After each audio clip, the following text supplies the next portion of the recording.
Boa noite, pessoal. Espero que todos estejam bem. Nós vamos começar a nossa sessão. Como vocês podem ver pela mensagem inicial, essa palestra, esse evento é uma continuidade, é uma versão estendida da palestra que eu conduzi no Agile Trends desse ano. Como a gente teve bastantes consultas e houve bastantes discussões, a gente entendeu por bem fazer essa nova sessão aqui para um público diferente, né, dá a possibilidade de vocês terem acesso a essa informação e também a gente discutir com um pouco mais de tranquilidade, né, os eventos são às vezes curtinhos, né, dentro do Agile Trends, uma experiência espetacular, mas aqui a gente pode depurar um pouco mais e vocês conseguem interagir pelo chat, pelo nosso perguntas e respostas, e a gente aprofunda um pouco mais nesse tema que é super relevante, conectando métricas de negócios aos times ágeis. Meu nome é Gilberto Strafati, eu sou o Chief Strategy Officer da Practia no Brasil e responsável também por essa área de conhecimento associada à agilidade.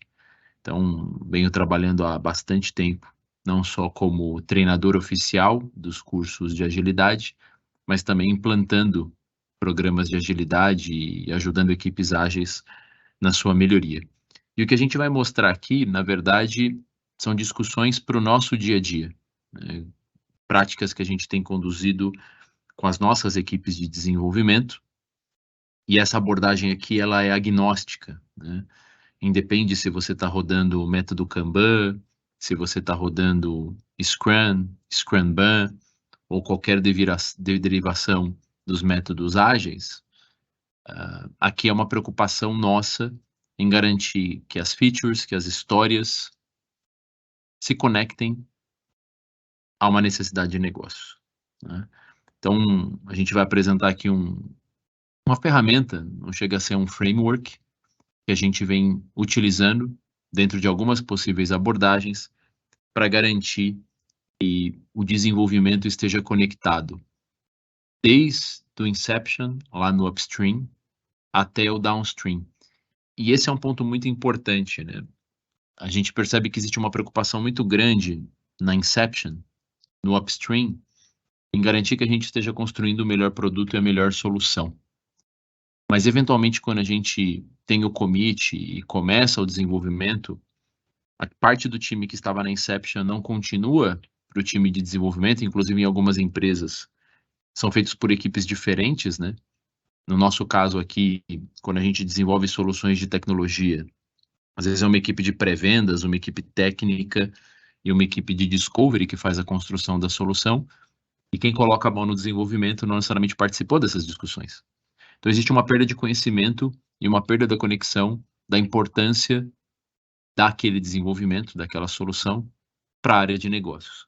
Além disso, no próprio ciclo do desenvolvimento há um afastamento do time, seja ele mais ágil, menos ágil, das dores de negócio. E principalmente quando a gente fala do pós-produção e do acompanhamento e monitoramento contínuo, já numa visão de product management, né, de melhoria e contínua do produto, muitas vezes a gente tem dificuldades em função de um inception que não fez essa conexão, ou no próprio desenvolvimento, em demonstrar valor. E essa é a nossa preocupação, assim, como a gente garante que as equipes mais ou menos ágeis, né, os times ágeis, trabalhando nos frameworks mais conhecidos, consigam demonstrar mais facilmente que o projeto e o desenvolvimento gera valor para negócio, ok? Obviamente, a gente vai notar um peso muito grande do PO, né? Porque, como eu vou apresentar aqui para vocês, o PO ele não é um escritor de histórias, né, de luxo. O PO ele é responsável por entregar valor para negócios, né? E aí, revisitando papéis e responsabilidades, e eventualmente o PO poderia ser um SDM, enfim, numa visão do Kanban, mas o PO ele precisa ser empoderado e ele precisa entender tanto da desenvolvimento da solução como de negócios, né? Então vamos lá. A primeira reflexão que eu queria trazer para vocês, pessoal, é a necessidade do cliente, declarada ou não declarada, sempre estará à frente da resposta de negócios. O que isso significa? Que a gente está sempre olhando pelo retrovisor e a gente está sempre tentando responder uma necessidade de mercado, que a gente percebe como uma oportunidade, que a gente copia de algum concorrente, que a gente vê como uma grande trend, mas toda a demanda que é desenvolvida, ela não ocorre a priori. Talvez em R&D, pesquisa e desenvolvimento, a gente esteja na frente das necessidades de mercado, mas aí é um contexto muito específico. Tipicamente, para as demandas de negócio, a gente está respondendo a uma demanda e a gente está respondendo a uma necessidade. Então, não existe verdadeira antecipação. Não existe uma verdadeira antecipação, mas sim uma maior capacidade da gente responder adequadamente. E para mim esse é o ponto central da agilidade. A agilidade diz respeito a aumentar nossa capacidade de resposta a uma demanda do mercado e de uma maneira inteligente, enxuta, criar valor e validar a proposta de valor o mais rápido possível. Então, o que a gente precisa garantir é que a gente entenda as necessidades de negócio, a gente capture as necessidades de negócio, a gente traduza essas necessidades de negócio, valide as possíveis soluções, prototipe, teste, entregue e valide o resultado para negócios. Por mais que a gente pense em silos multidisciplinares, a gente ainda está falando de silos, de departamentos. Então, existe ainda uma postura das áreas de tecnologia de não estarem orientadas à necessidade de negócios, mas sim responder aquilo que foi pedido. E não necessariamente aquilo que foi pedido é aquilo que foi necessário. Então, as áreas de tecnologia, as áreas de desenvolvimento precisam, sim ou sim, fazer uma análise crítica se elas estão entregando valor. E toda vez que a gente recai sobre estamos respondendo a uma necessidade que foi demandada pela área de negócios e o problema é da área de negócios, a gente não está sendo ágil. Tudo bem? Então, a agilidade, o pensamento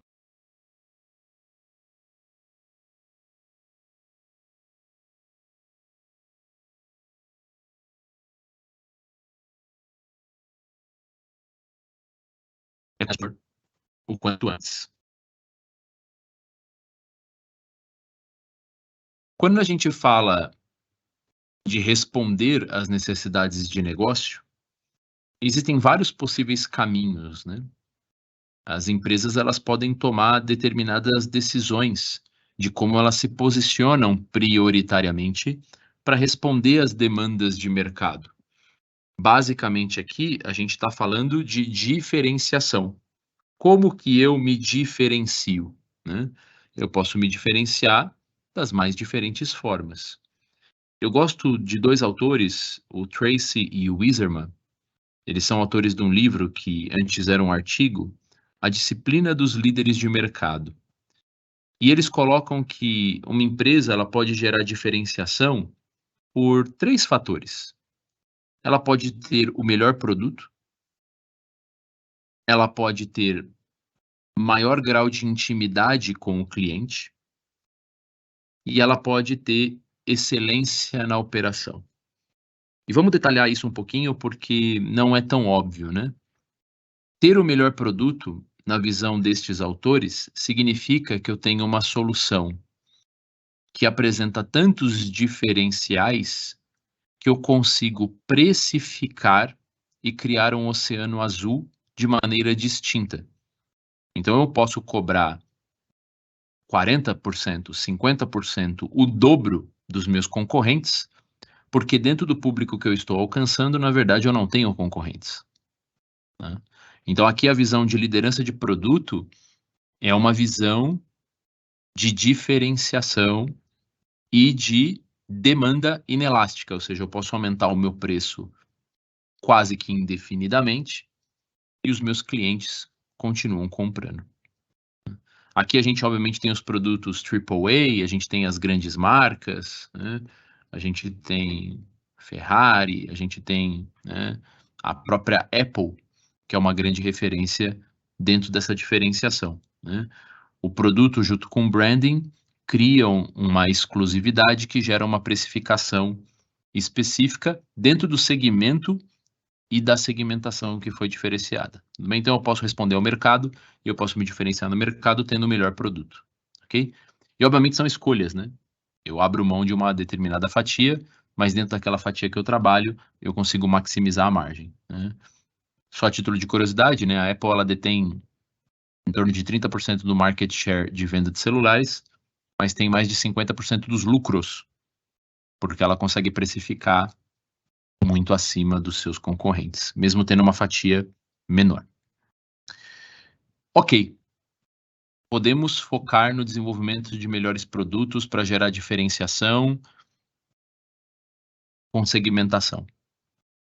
Mas, às vezes, o mercado que a gente está inserido não permite isso, né?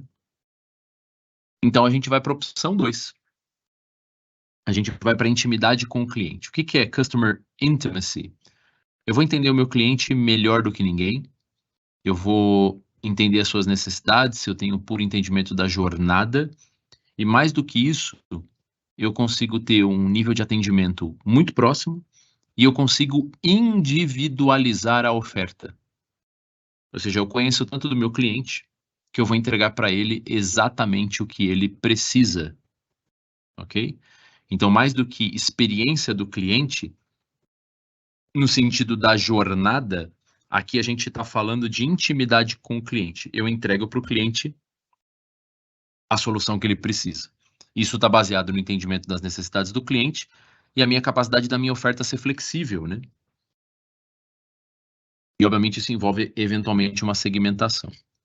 Aqui, pessoal, a gente pode citar o talvez não tão conhecido da geração pré-millennial, né? Mas com certeza conhecido da geração Z e Alpha, que é o TikTok, né? O TikTok, ele rompeu o paradigma das redes sociais, que era, eu tenho uma rede de contatos e eu sigo alguns perfis. E eu vou receber no meu feed aquilo que eu sigo. O TikTok, ele foi revolucionário porque ele começou a entregar aquilo que eu não pedi, mas aquilo que eu quero. E são coisas completamente diferentes, né? Às vezes o que eu pedi é um monte de artigo acadêmico e um monte de conteúdo sério e coisas de tecnologia, mas no final o que eu quero eventualmente é ver vídeo de gatinho, né, fugindo de laser. Então, a intimidade com o cliente tem muito a ver com a capacidade que eu tenho de desenvolver soluções orientadas a dados e ter um algoritmo all-in, né, que gera automações para entrega dessas ofertas de serviço.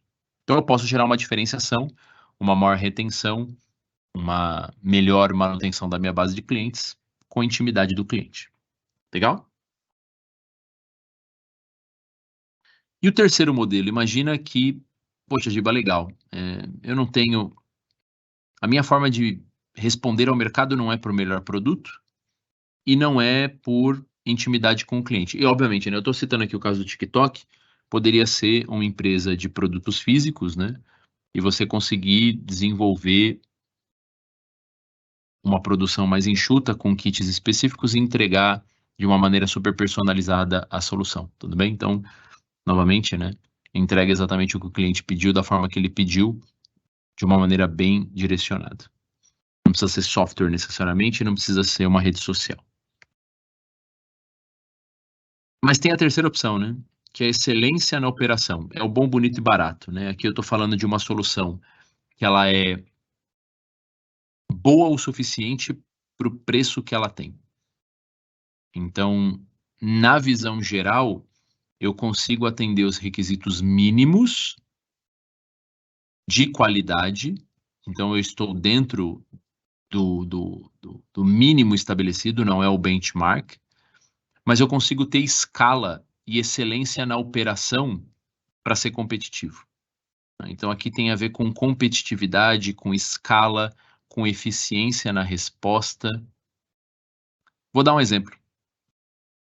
Aqui a gente poderia citar, por exemplo, o McDonald's, né? O McDonald's trabalha com excelência operacional, né? Para muitos, talvez não seja o melhor hambúrguer, mas na relação de escala, eficiência e qualidade, e considerando o preço, eles conseguem entregar o melhor produto possível.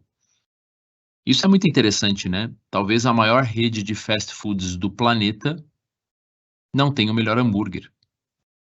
Isso é para mostrar como não necessariamente você precisa ter o melhor produto para ganhar o mercado, né? E por que eu estou comentando isso com vocês, pessoal? Porque o jogo mudou. Se vocês verem esse círculo aqui, numa cor meio pastel, onde está escrito threshold, hoje, para você estar no mercado, você tem que ser bom em tudo. E essa é a grande revolução. Hoje, empresas que querem ser líderes de mercado, então, né, market leaders, precisam ter um produto super competitivo, com muitas funcionalidades, um produto efetivamente bom. Eu preciso ter o mínimo de capacidade de personalização e de entendimento da necessidade do meu cliente, e eu preciso ter escala e eficiência. Ou seja, o jogo está muito mais difícil, tudo bem? E, obviamente, eventualmente, dentro da sua empresa, você tem produtos e soluções para determinados perfis que apontam mais numa direção, e eu não estou negando o fato de que apontam em uma direção ou outra, porém, uma empresa hoje, para ser líder de mercado, precisa ser bom ou boa nas 3 frentes. Bem na nossa vez, né? Bem na nossa vez, ficou mais difícil. E o que isso envolve, ou o que isso impacta a agilidade? Hoje a gente vive a era do Customer Centricity. A única resposta que eu posso dar é que o cliente está no centro, né? Não significa que ele está sempre certo, porque às vezes o cliente não sabe o que não sabe, mas ele está no centro da tomada de decisão. No passado, o cliente orbitava a empresa, né? Ele era uma parte do processo, né? Naquele modelo do lindo CIPOC, ele era uma parte, né? Ele era a saída para quem eu entregava o resultado. E boa parte do trabalho que a gente fazia era um trabalho mais interno. Porém, hoje, o cliente, ele interage ao longo de todo o ciclo de desenvolvimento. E esse é o ponto, né? O que significa Customer Centricity? Porque pode parecer um conceito muito abstrato. Cliente no centro significa que, de ponta a ponta, pesquisa de mercado, inception, desenvolvimento, passagem à produção, pós-produção, melhoria evolutiva,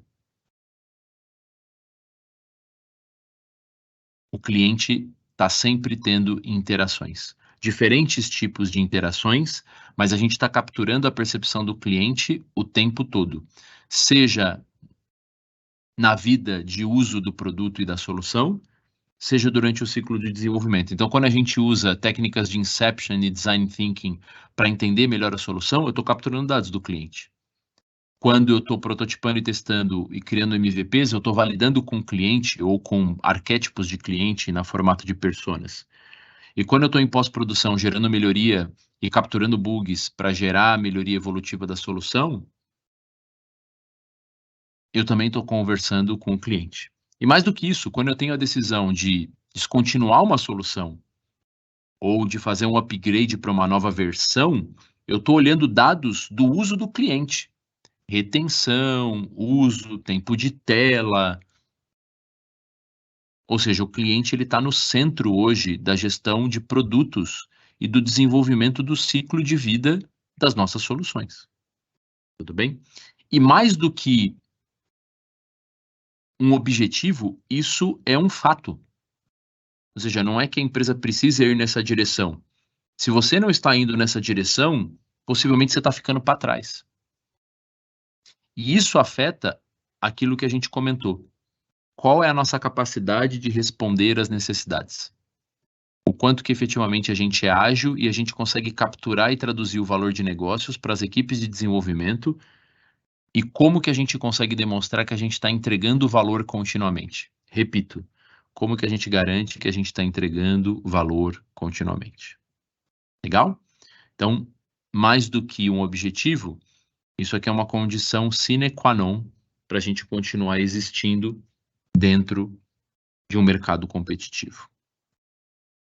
E aí, dependendo do segmento onde vocês estão inseridos, a gente pode ser um peixe mais rápido. Se eu sou uma plataforma digital orientada a produto dentro de um ambiente super competitivo, modelo SaaS, empresas de tecnologia, alguma tech, agrotech, edtech, fintech, não importa. Se você é essencialmente uma empresa nativa digital, você tem que ser um fast fish, ok? Ou seja, o monitoramento do ciclo de vida do produto ele está associado ao feedback do cliente e a gente está sempre evoluindo continuamente.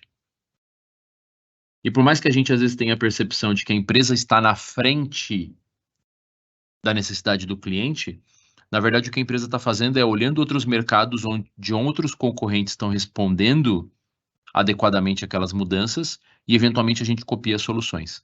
Então, quando você vê uma empresa do setor de telecomunicações lançar um banco, ou quando você vê uma empresa do setor bancário começar a vender videogame, basicamente, essas empresas elas não estão criando novas soluções, elas estão entendendo o comportamento do seu usuário e estão propondo soluções com base em soluções propostas por concorrentes dentro de outros segmentos e expandindo a sua oferta. De qualquer maneira, quando eu tenho plataformas digitais e produtos intimamente conectados ao dia a dia e o uso do cliente, eu consigo monitorar o ciclo de vida e eu tenho que ser um fast fish. Então, o ciclo de desenvolvimento upstream, downstream e pós-produção, já numa perspectiva de gestão de produto, product management, e de ramp-up, e de milestones, e de, enfim, diz respeito a você estar sempre respondendo às mudanças e capturando a percepção de valor. Se você é um time de produto, possivelmente você está sempre tentando responder uma necessidade pautada pelos seus clientes. E você quer demonstrar esse valor, e você precisa demonstrar esse valor para negócios, para as mudanças que você está implementando. E obviamente, né, aqui eu estou falando do cliente externo, mas poderia ser o cliente interno. Claro que o Lean, ele coloca que o cliente fundamental é o cliente externo, tá? O cliente interno, na perspectiva do Lean Thinking, ele não existe. A gente faz tudo para o cliente externo. O cliente interno é um meio para se alcançar o resultado.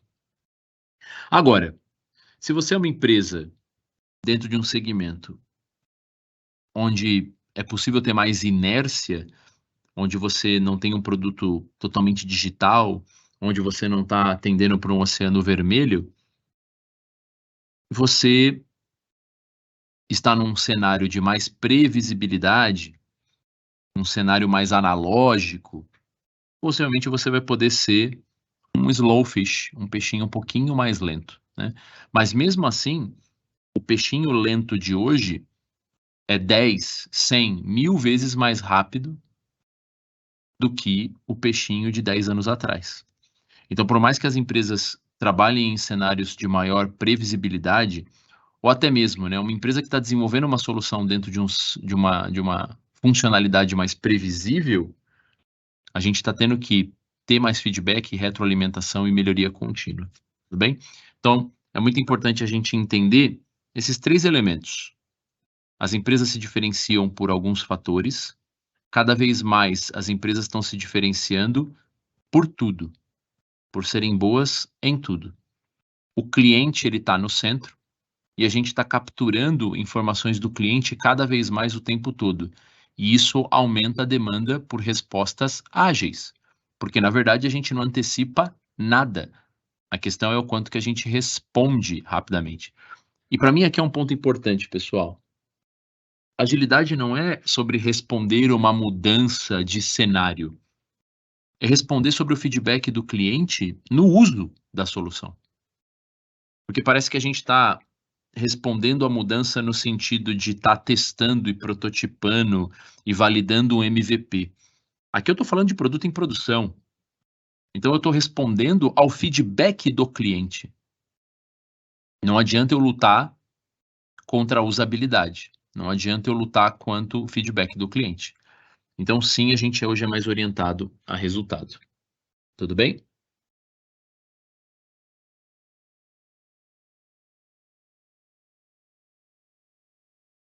E eu gosto dessa imagem aqui porque ela representa muito bem o que é agilidade. A gente tem um estímulo externo e a gente vai movendo as diferentes áreas até que a gente tenha uma resposta. Essa plantinha aqui, talvez você já tenha tido contato, ela às vezes some, é igual Joaninha, né? Falam que a Joaninha está em extinção, mas talvez você tenha contato com essa plantinha que ela responde aos estímulos, né? E qual é o ponto aqui? Por onde entra o estímulo na sua empresa que gera a necessidade de resposta? Reforço a pergunta: por onde entra o estímulo que gera a mudança necessária no seu produto ou serviço? Vou fazer de novo a pergunta. Por onde entra o estímulo que estimula ou gera a mudança no seu produto e serviço? Às vezes essa cadeia de comunicação ela é tão complexa que a gente nem sabe responder. A gente poderia dizer que veio do planejamento estratégico, mas o que alimentou o planejamento estratégico? Poderia vir do histórico de reclamações, poderia vir de uma squad que está monitorando alguns indicadores. Quanto mais a equipe de desenvolvimento está conectada com a voz do cliente, sem intermediários, melhor é a qualidade da resposta. Então, quando a gente fala de customer centricity, é o quanto que a equipe age de fato através do PO e através de indicadores de monitoramento de produtos, pensando aqui numa squad contínua, o quanto que vocês estão tendo feedback do produto, do cliente diretamente. Se vocês forem definir e desenhar o fluxo de informações para que uma dor do cliente chegue até a equipe de desenvolvimento que eventualmente desenvolveu ou mantém o produto, cara, talvez a gente tenha aí camadas e camadas e vira um telefone sem fio. Ou seja, se a gente quer aumentar a responsividade e a gente quer ser um peixe rápido, a primeira coisa que a gente tem que garantir é que o fluxo de informação flua.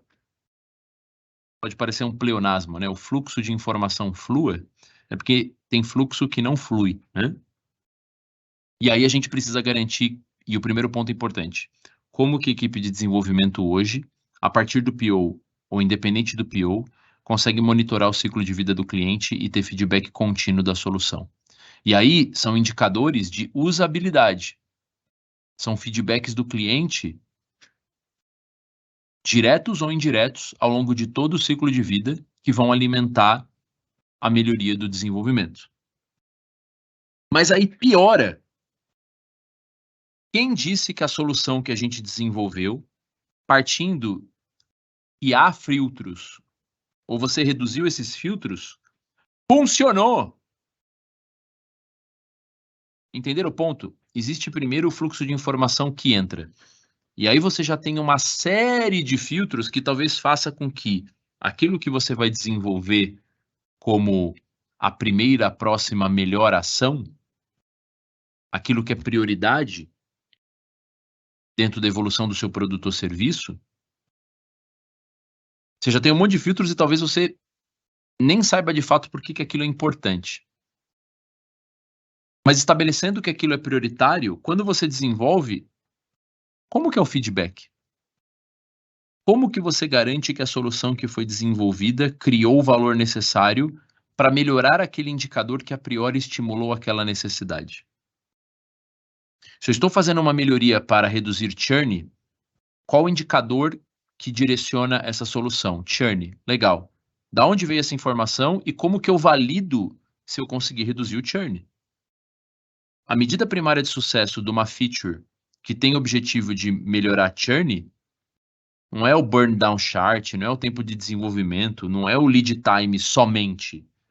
Isso são indicadores operacionais do ciclo de desenvolvimento. A medida de sucesso prioritária é a redução do churn. Se eu estou fazendo uma determinada funcionalidade no meu produto, no meu serviço, no meu processo, para reduzir contact rate, para aumentar a rentabilidade, essa é a medida primária de sucesso que precisa ser reavaliada pelo time. Tanto que a retrospectiva hoje, ela tem um olhar muito focado no ciclo de desenvolvimento. E o que a gente tem discutido muito internamente é, nas retrospectivas, a gente garantir que há uma discussão sobre entrega de valor. Obviamente, né? A gente faz dentro da review a validação do produto, mas eventualmente a gente tem a perspectiva do PO naquele determinado momento. Qual é a sistemática de revisão e de análise crítica se de fato aquilo que a gente tinha percepção naquele determinado momento funcionaria, efetivamente está melhorando? Então a gente precisa fazer retrospectivas associadas à criação de valor. E isso não é fácil. Aqui, pessoal, eu estou mostrando uma imagem de duas possíveis abordagens, né? A empurrada e a puxada. E sim, eu estou falando de Lean. A área de negócios demanda as necessidades com base na percepção do cliente para os times ágeis, ou seja, a demanda nasce a partir de uma dor de negócios efetivamente traduzida e refinada, ou eventualmente a gente desenvolve funcionalidades sem saber muito porquê, e depois, numa quarta-feira chuvosa, a gente fica correndo atrás para demonstrar o valor. E isso que a gente tem visto cada vez mais acontecendo, né? O modelo empurrado, o que não faz sentido nenhum. E dentro do modelo puxado, não se trata de um único ciclo de iterações, não é um Kaikaku, é um Kaizen. Eu tenho várias diversas demandas de negócio que precisam ser devolvidas para negócio e validadas como valor. Ou seja, simplificando muito aqui, se eu vou desenvolver uma história dentro de um time de desenvolvimento que segue o Scrum, e essa história vira uma task de uma feature, tudo bem? Legal. O que vem a priori? A dor de negócios que gerou aquela task e aquela feature? Ou depois que eu terminei aquele desenvolvimento, eu tentar descobrir para que aquilo serve? E quando a gente conversa com os times, eventualmente dá tela azul. Qual a importância na criação de valor e qual KPI que você sensibiliza de negócios a partir dessa funcionalidade? Não sei, só me veio a demanda. Ou seja, parece que dentro daqueles filtros que eu comentei, na plantinha, né? Cada vez mais as equipes ágeis estão ensiladas, estão em silos e totalmente isoladas. O que a gente quer garantir? Que o processo seja o mais curto possível, o menor canal de comunicação da área de negócios, retroalimentação e análise crítica também pós, que esse fluxo ele seja contínuo numa evolução tipo Kaizen e que a gente consiga responder a priori e não a posteriori por que a gente está fazendo aquilo. Deu para entender a motivação? Muito bem. Quais são as boas práticas que a gente implantou internamente e que a gente implanta nos nossos clientes que podem auxiliar nisso? Primeiramente, dentro da Inception, definir métricas claras de negócio. Quais são as métricas de negócio que o seu produto, a sua solução, o seu desenvolvimento sensibiliza? Além disso, canal de comunicação regular. Pessoal, isso aqui não é trivial. Comunicação regular é tudo aquilo que eu comentei. Reduzir as interferências, garantir canal direto, definir quais são os canais e os pontos de contato, qual a informação que deve fluir e ter retroalimentação, both ways. Eu tenho que receber a demanda e eu tenho que validar se a demanda criou o valor necessário a tempos definidos. Análise crítica é a capacidade que a gente tem de revisar os entregáveis, apontando as falhas, inclusive, para que a gente não cometa mais os mesmos erros. Ou seja, análise crítica é melhoria contínua. Se a gente não faz essa retroalimentação, a gente não consegue identificar se eventualmente a gente fez bem algo que não deveria ser feito, ou se a gente fez mal algo que deveria ser feito. É muito importante que as equipes ágeis estejam próximas de negócio, e aí, pessoal, a gente vê umas loucuras, né? Você tem o PO, o proxy do PO, o proxy do proxy do PO. Você tem o PO de TI e o PO de negócios. E eu entendo, mas a gente vai criando tantos canais de comunicação que cada vez mais a gente não entende o porquê que a gente está fazendo o projeto. A gente fica tão orientado à questão técnica e ao desenvolvimento e às métricas e ao fluxo que a gente esquece a tempos definidos de perguntar o que que a gente está fazendo e por que que a gente está fazendo. Então é necessário, de tempos em tempos, a gente fazer uma reflexão e garantir que o PO seja um tradutor da voz de negócios. E não só da dor de negócios, mas a voz de negócios ao longo de todo o ciclo de desenvolvimento. A gente precisa definir, principalmente para equipes de produto, pós-produção, e principalmente os product owners, quais são as métricas de negócio que a gente vai monitorar. Então, se eu tenho soluções contínuas, o que que são métricas de negócio que são sensibilizadas por aquela solução, né? Então, pensando aqui de uma maneira bem simplória, né? Mas imagina que existe um time de sustentação de um determinado módulo do RP que é responsável por fazer toda a gestão do ciclo de compras, ok? A métrica de negócio é, peraí, por que que existe essa solução de gestão de compras? Para eu reduzir o lead time de compras, e eu reduzir o custo de compras, e eu conseguir demonstrar economia com as compras. Legal. Quais são os KPIs associados a essas dores e como que as minhas soluções ou melhoram o tempo, ou reduzem o tempo, ou reduzem o custo, ou melhoram a assertividade ou reduzem o backlog. Ponto. É isso. E como cada uma das minhas soluções, ou features, ou funcionalidades, ou tasks, ou histórias, não importa aí o nível de granularidade, impactam uma dessas três frentes. A gente precisa entender o contexto onde a tecnologia está sendo inserida e qual é a medida primária de sucesso para negócios. Em última linha, para os nossos clientes. Então, se eu consigo antecipar um processo de compras, eu consigo antecipar o processo de produção e eu consigo reduzir o atraso na entrega. Ótimo! Isso de fato está acontecendo? E eu não estou dizendo que essa conta é trivial, mas minimamente a gente tem que começar a fazer um esforço nessa direção.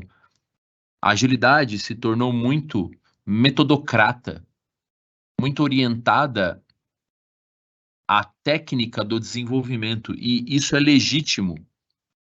Porém, num nível de evolução aí muito pautado, né, por flight levels e por a gente garantir uma melhor aderência do produto ao market fit, a gente precisa entender o que a gente está desenvolvendo, para quem e por quê. É importante a gente receber feedback de negócios, e aqui tem um ponto, pessoal, novamente, hein? Ninguém veio falar comigo, então tá tudo bem, né? Existe também uma questão que não é somente o quanto que as equipes ágeis e equipe de desenvolvimento e área de transformação digital, ou área de tecnologia, ou área de produto, estimula a conversa com negócios, mas eventualmente a área de negócios também está encilada, né? Ela está isolada e ela não tem nenhum estímulo para se comunicar e dar feedback. Inclusive é bom ter uma relação cliente-fornecedor, porque eu posso reclamar para sempre, né? Porque no final das contas a gente pode fazer uma análise crítica, que aquilo que foi pedido foi feito, e aquilo que foi feito não gerou resultado. De quem é a responsabilidade? De negócios ou de TI? Dos dois. Essa briga não faz sentido. Ah, não, mas TI vai dizer que a demanda veio de negócios. Ok? Mas qual é a abordagem consultiva de uma equipe de desenvolvimento para ajudar nessa análise crítica? E tudo bem, se houve uma falha de negócios, que pode ser o caso, como que da próxima vez a gente garante que isso não ocorra? É uma melhor inception? É uma melhor proximidade? É a gente colher melhores indicadores? A questão é que muitas vezes a pergunta a gente nem faz. E o outro ponto, né, por último, é a visualização de dados. A gente está cada vez mais orientado a dados e dentro da jornada do cliente, a gente está pegando pontos que vão orientar o nosso desenvolvimento ponta a ponta. Tudo bem? Então, isso são algumas práticas que a gente tem implantado e a gente tem intensificado para encurtar o canal de comunicação, simplificar a comunicação, retroalimentar os feedbacks e garantir um desenvolvimento que de maneira puxada venha de negócios e volte para negócios. Sempre atrelado a KPIs tangíveis e indicadores formais da companhia. Tá? Não vem me criar um novo indicador de NPS elevado a lambda, que isso não faz sentido para negócios, né? O que importa é aquilo que move a régua do dia a dia. E aqui a gente pode, de uma maneira simplificada, né? Como a gente tem alguns tipos de squads internos, squads de produtos orientados a marketing, squad de produtos e soluções orientadas a vendas, squad de suporte a cliente, enfim, como a gente tem equipes por vertical, a gente já fez essa lição de casa e a gente já listou os indicadores. Então, fica como um guia. Então, poxa, projetos de marketing normalmente vão estar orientados a CAC, a ROI, a geração de leads, a conversão, a número de leads gerados. É isso. Qualquer solução que o squad de marketing vá tratar tem que ser demonstrada através dos indicadores formais da área de marketing. Inbound, outbound, não vou entrar nessa descrição. Se eu estou desenvolvendo soluções para vendas, eu tenho que aumentar vendas. Ponto. Plain and simple. Se eu estou desenvolvendo uma solução de algum sistema, funcionalidade ou processo para vendas, precisa aumentar vendas. De que forma? Ticket médio, rentabilização, redução do tempo do ciclo de vendas, aumento do número de oportunidades geradas, melhor taxa de conversão. Não importa, mas tem que aumentar vendas. Qualquer solução orientada a vendas tem que aumentar vendas. E às vezes é tão simples, mas é tão difícil, né?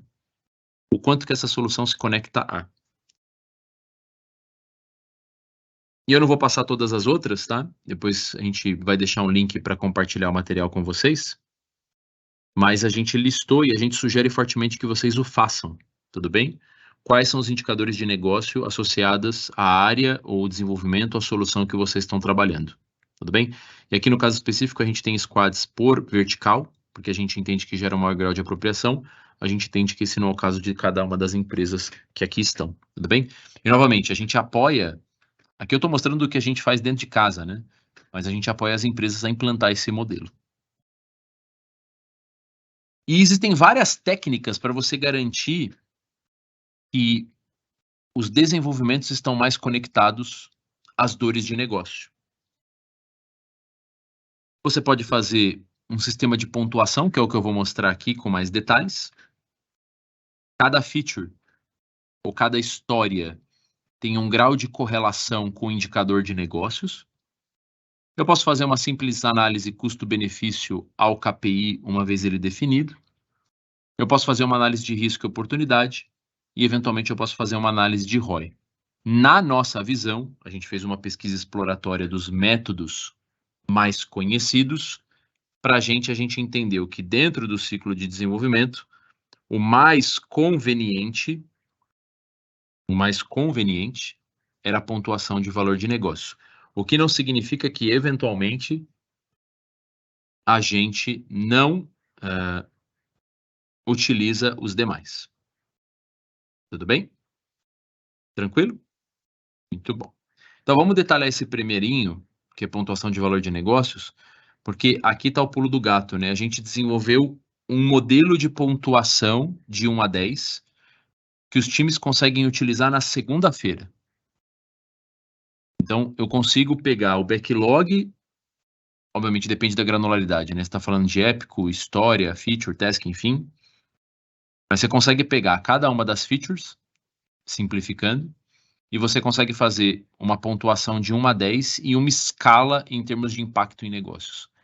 E mais importante do que a pontuação, que não serve para absolutamente nada, é a reflexão de qual expectativa que eu devo ter para uma análise crítica.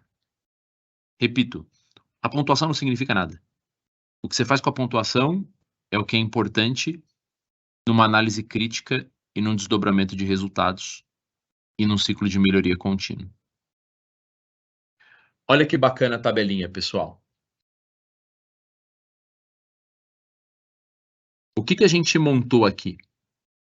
Uma escala de 1 a 10, uma escala Likert, e a gente tem algumas colunas. Qual o tipo de ganho que aquela funcionalidade gera? Se o impacto é direto, indireto ou não mensurável, e se está associado a algum KPI.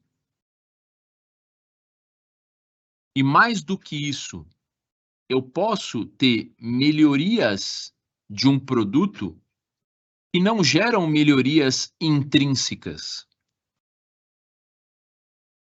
Como assim? Eu criei um relatório, imagina que eu estou dentro lá do projeto de compras, e uma das necessidades que foram demandadas pela área de negócio, que eventualmente auxiliaria na gestão da rotina e no aumento de vendas, é um relatório de vendas. Tudo bem? Então, o meu time de desenvolvimento criou uma automação para gerar um relatório automático, ou possibilitar, através de uma query, a liberação de um determinado relatório. Vamos supor que é vendas, tá? Mais fácil do que compras. Nosso objetivo? Aumentar vendas. Legal. Gerei um relatório de vendas que foi uma demanda da área de negócio. Estou super simplificando aqui. Qual o ganho disso? Não sei. Depende. O que alguém vai fazer com esse relatório? Ou seja, não está num autopilot. A funcionalidade que eu desenvolvi depende de uma ação humana. Então a gente chama isso de valor extrínseco.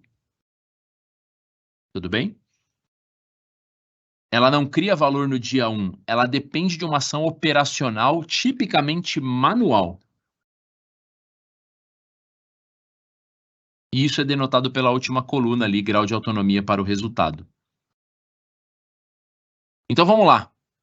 Pontuação 10. Impacto direto. Eu tenho um resultado tangível de um indicador mensurável. O resultado independe de ação operacional. E a equipe de negócios consegue atuar diretamente sobre aquela funcionalidade para maximizar o uso daquela feature.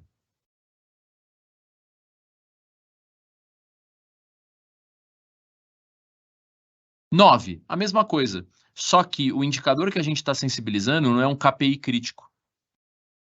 O 9 é a mesma coisa que o 10. Só que ali é um 10 que está no PPR da galera, entendeu? Vai afetar PLR. O 9 não, é um KPI mais operacional.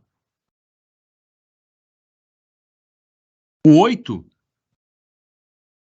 eu tenho impacto direto no resultado de negócios, mas eu não consigo tangibilizar o resultado diretamente porque o grau de autonomia é mais baixo na execução. E assim sucessivamente. Tá? Vocês podem dar um print nessa tabela, mas a minha sugestão é que vocês criem a tabela de vocês para a realidade de vocês. E a gente pode ajudar nesse processo a partir de workshops e treinamentos. Ok? No limite, eu não consigo responder a pergunta, que é um 2. Então eu não sei. Pode ser que sim, pode ser que não. Eu não sei responder. Opa, em cima do muro, né? E o 1 é, eu tenho certeza que isso não gera valor para negócios. Por que você está fazendo? Aí é um cost avoidance, eventualmente é um issue de segurança, é um fix que eu estou fazendo de algum problema crítico, mas não gera um impacto tangível perceptível, que seria muito raro de acontecer, tudo bem?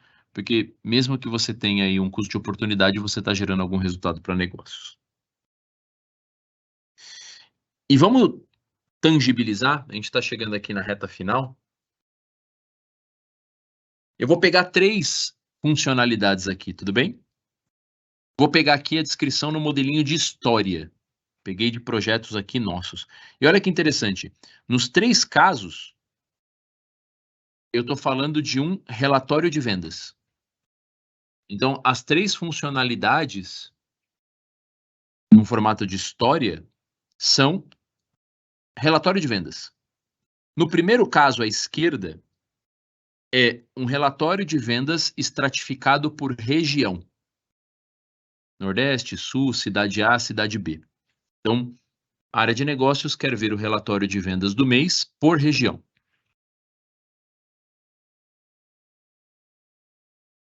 O segundo do meio é, eu quero ver o relatório de vendas por margem do produto.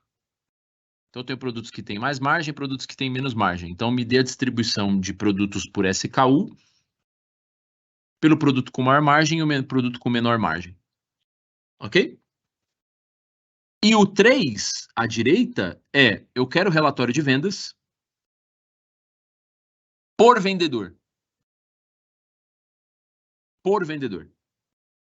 Ou seja, os 3 é relatório de vendas. Só que a pontuação é diferente. É esse nível de detalhe que a gente quer chegar. Olha que interessante. O relatório do meio, que é por margem, eu vou dar um relatório de vendas por margem de produto. Legal. O que a área de vendas pode fazer sobre pricing? Nada. O preço é fixado. Acabou. Eu estou gerando um relatório que gera uma inteligência, mas não gera uma ação tangível. O grau de autonomia de equipe de vendas para mover a margem é muito pequena. Eu posso gerar um plano de ação para tentar vender produtos de mais margem, mas do ponto de vista prático, o resultado que eu espero de negócios é pouco ou menor do que o 7. Como assim? O relatório de vendas por vendedor, eu consigo fazer ações reais como área de vendas. Lembrando aqui que eu estou com o boné de negócios, hein? Eu consigo gerar ações reais de vendas com os vendedores, treinamento, capacitação, feedback, demissão, contratação, mudança da abordagem. O 7, eu estou liberando uma funcionalidade que a área de vendas consegue usar na segunda-feira e concluir um plano de ação tangível. Ou seja, o resultado que a área de vendas pode gerar está muito mais na mão deles. E eu estou dizendo que o resultado é maior ou menor, por isso que é um 7. O resultado pode ser pequeno ou baixo, mas diferente do relatório de margem, A área de vendas consegue fazer alguma coisa. E, pessoal, isso é importante. O tempo todo, as áreas de negócio pedem coisas para ter informações as quais elas não podem fazer nada.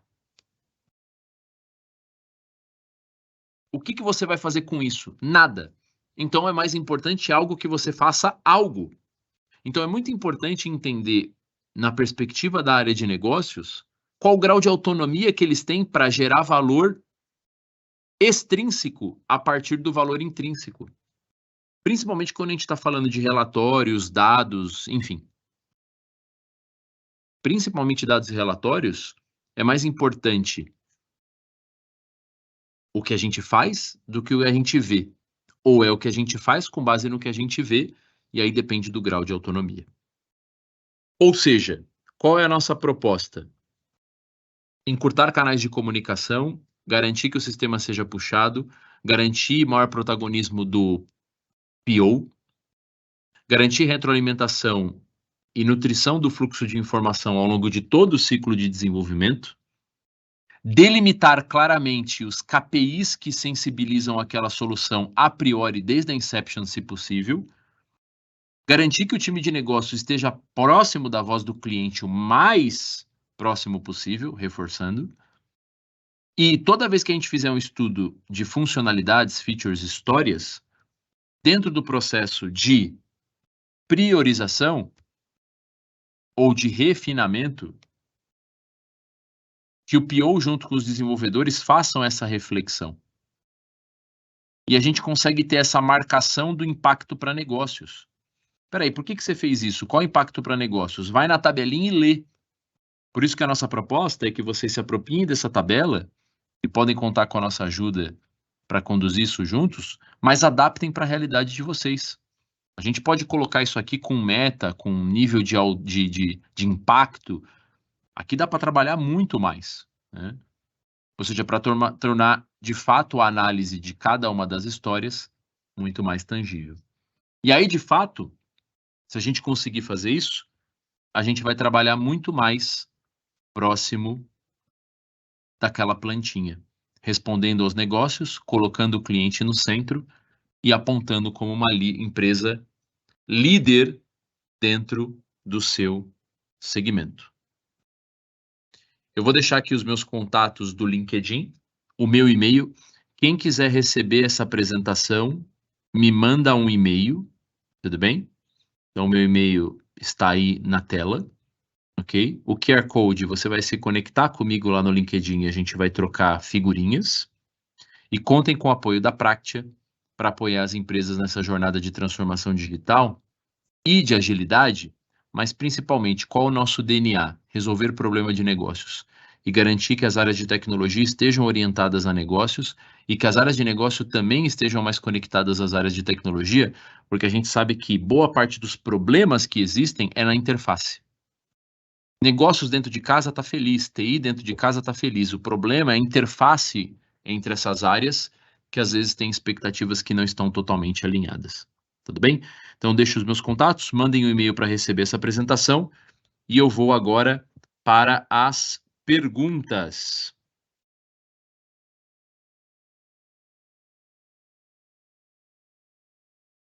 Muito bem.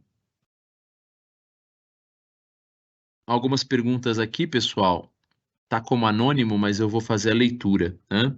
Algumas pessoas perguntando aqui se vai ficar gravado. Sim, o evento vai ficar totalmente gravado, depois a gente vai dispor no YouTube, tá bom? A apresentação vai ser mandada assim, acabei de responder, é só mandar e-mail para mim e a gente vai mandar. E tem uma pergunta interessante aqui. Como vocês definiram os critérios da tabela? A gente criou uma escala, primeiro a gente montou as pontas, né, o que seria um 10 e o que seria um 1, e depois a gente foi preenchendo os caminhos do meio, mas a grande sacada foi a gente criar as colunas do que definem cada um dos critérios, né? Então, o que a gente percebeu? Primeiro, eu tenho funcionalidades que estão mais orientadas a KPI. O KPI ele pode ser mais ou menos estratégico, o resultado pode ser mais ou menos tangível, e o resultado pode ser imediato ou depender de uma ação humana a posteriori. Então, esse foi o grande racional dessa tabela para criar o esquema, né? E, novamente, mais do que a tabela, o importante é a discussão dentro da rotina do time para garantir que a gente esteja validando isso. E, obviamente, nas retrospectivas, resgatar isso com negócios. Lembrando, pessoal, o PO tem que responder, imagina que é uma equipe de um produto contínuo, tudo bem? Então, não é um Product Owner, é um Product Manager, ok? O Product Manager, a partir da interação com as áreas de negócio, ou o próprio time diretamente com as áreas de negócio, tem que validar. Aquela funcionalidade que era para gerar o relatório de vendas, funcionou? Legal. Como que funcionou? Vocês estão fazendo reuniões, teve plano de ação, teve aumento de vendas? Obviamente eu sei que tem muitas informações e às vezes são muitas funcionalidades, mas principalmente para projetos estratégicos e para algumas demandas que são mais complexas, é necessário esse escrutínio. É necessário voltar para a área de negócios e perguntar de fato se aquilo gerou o valor necessário. Ou, quando houver essa pergunta, que a gente direcione para a área junto com a expectativa que foi traçada. Quando a gente construiu essa funcionalidade, a gente tinha feito esse estudo. O PO validou e fazia sentido. O resultado realmente veio? Seja na entrega no produto, seja em alguns milestones de análise crítica, é muito importante resgatar se o valor foi criado e se aqueles KPIs, se eu estou fazendo um projeto dentro de uma área de vendas, a mínima pergunta que tem que ser feita é: aumentou a venda? Me explica. E a partir dessa tabelinha a gente consegue estabelecer melhores correlações e ter maior disciplina para conseguir responder essas perguntas. A gente tem testado esse modelo há algum tempo e às vezes a gente descobre, principalmente, que por uma falha de inception, o time não tem capacidade de responder essas perguntas. E aí tudo bem, a gente vai melhorar a inception. Ou a gente não consegue responder essa pergunta porque o PO não está presente, então a gente tem que trazer um PO mais forte. Se vocês não conseguem responder a tabelinha, tem alguma coisa errada. Se você não consegue responder a tabelinha, tem alguma coisa errada. Tudo bem? Contem com a Practia, a gente está presente em 9 países, pessoal, a gente consegue apoiar não só no Brasil, mas em outros países, e através do meio dos contatos a gente vai trocando figurinha. Bom, fico à disposição em caso de dúvidas, esse evento vai ser gravado e disposto nas redes sociais em breve. Tivemos aí uma boa participação, fico muito feliz aí pela audiência, e qualquer coisa a gente vai conversando. Um forte abraço a todos e até mais.